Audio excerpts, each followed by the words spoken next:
Israel এবং middle ইস্টের যুদ্ধের খবর শুনলেই সবার আগে আমাদের মাথায় যে নামটা আসে তা হলো আয়রন ডোম। আকাশে ধেয়ে আসা হাজার হাজার রকেটকে ছাতার মতন আটকে দিয়ে ইসরায়েলকে বাঁচিয়ে রেখেছে এই এয়ার ডিফেন্স সিস্টেম। কিন্তু আয়রন ডোমের একটা বিশাল বড় ড্রব্যাক বা দুর্বলতা আছে, আর তা হলো আকাশ ছোঁয়া খরচ। আর ঠিক এই খরচের সমস্যা মেটাতেই এবং ডিফেন্সকে আরও ডেডলি করতে ইসরায়েল নিয়ে এসেছে তাদের নতুন গেম চেঞ্জার আয়রন বিম। হলিউডের সায়েন্স ফিকশন মুভির মতন এই সিস্টেম কোনো মিসাইল ছোড়ে না, বরং ফায়ার করে অদৃশ্য লেজার বিম। বন্ধুরা, আজকের ভিডিওতে আমরা এই দুইটি আল্টিমেট ডিফেন্স সিস্টেমের একটি হেড টু হেড কম্প্যারিজন করব। আয়রন ডোম ভার্সেস আয়রন বিম, কোনটি বেশি শক্তিশালী, কিভাবে লেজার দিয়ে চোখের পলকে আকাশের ড্রোন গলে যায়, আর কেন ইসরায়েলের আয়রন ডোম থাকতেও এই নতুন সিস্টেম বানাচ্ছে। উত্তরগুলো চমকে দেওয়ার মতন, তাই ভিডিওটি একদম স্কিপ না করে শেষ পর্যন্ত সঙ্গে থাকুন। তো চলুন শুরু করা যাক আজকের ভিডিও। কম্প্যারিজন শুরু করার আগে খুবই সংক্ষেপে জেনে নিই এই দুইটি সিস্টেম আসলে কি। সব প্রথমে আসি দ্য লেজেন্ড আয়রন ডোমের কথায়। এটি একটি ট্রেডিশনাল কিন্তু চরম advance surface two air missile system. যখনই শত্রুপক্ষ রকেট ফায়ার করে তখন এর পাওয়ারফুল রাডার সাথে সাথেই সে রকেটকে ট্র্যাক করে, এর স্পিড এবং ট্র্যাজেক্টরি ক্যালকুলেট করে। যদি সিস্টেম দেখে যে রকেটটি কোনো জনবসতিতে পড়বে তখন সে ফায়ার করে তামির মিসাইল। এই তামির মিসাইল আকাশে গিয়ে শত্রু রকেটের কাছাকাছি পৌঁছতেই নিজেকে ব্লাস্ট করে দেয়, আর সেই বিস্ফোরণের ধাক্কায় শত্রু রকেট মাঝ আকাশে ধ্বংস হয়ে যায়, আর এর সাকসেস রেট প্রায় 90%-এর ওপর।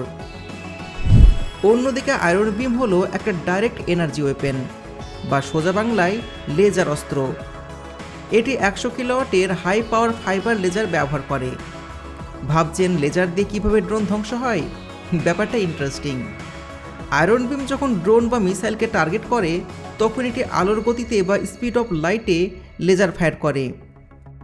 এই ফোর্সড লেজার রশ্মি যখন একটানা কয়েক সেকেন্ড ড্রোনের বডি নির্দিষ্ট একটা জায়গাতে আঘাত করে তখন সেখানে প্রচণ্ড হিট বা তাপ উৎপন্ন হয়। ড্রোনের বাইরের মেটাল বডি বা প্লাস্টিক কভার মুহূর্তের মধ্যে গলে যায়।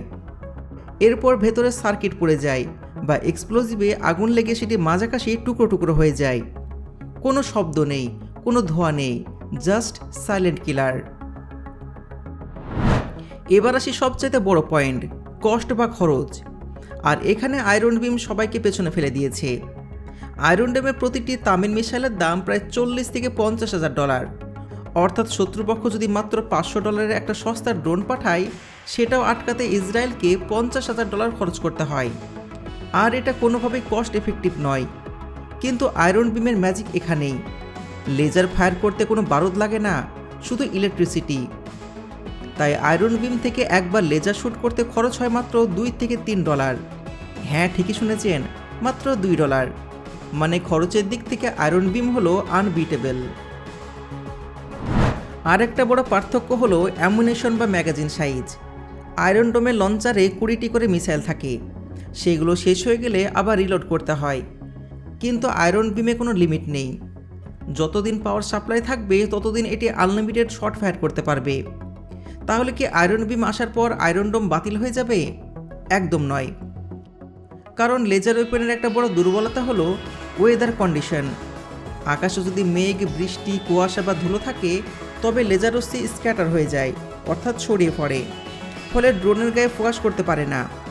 কিন্তু আয়রন ডোম দিন রাত, বৃষ্টি, ঝড় যে কোনো ওয়েদারে পারফেক্টলি কাজ করে।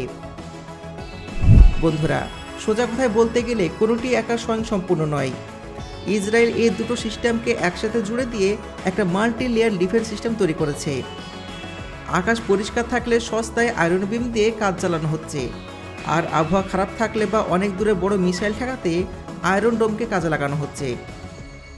তো এই দুটি ফিউচারিস্টিক ডিফেন্স সিস্টেমের মধ্যে আপনাকে কোনটি বেশি অ্যাডভান্স বা কার্যকরী মনে হচ্ছে?